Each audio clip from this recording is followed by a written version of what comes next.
गरुडगमन तव चरणकमलमिह मनसि लसतु मम नित्यम्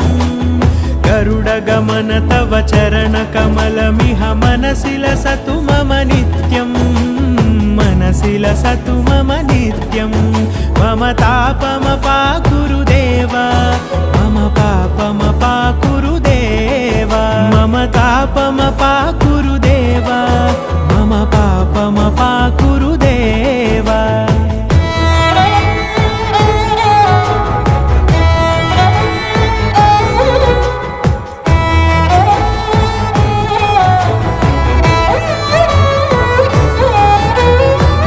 जनयन विधि नमुचिहरण मुख विबुध विनुत पद पद्मा जल जनयन विधि नमुचिहरण मुख विबुध विनुत पद पद्मा विबुध विनुत पद पद्मा।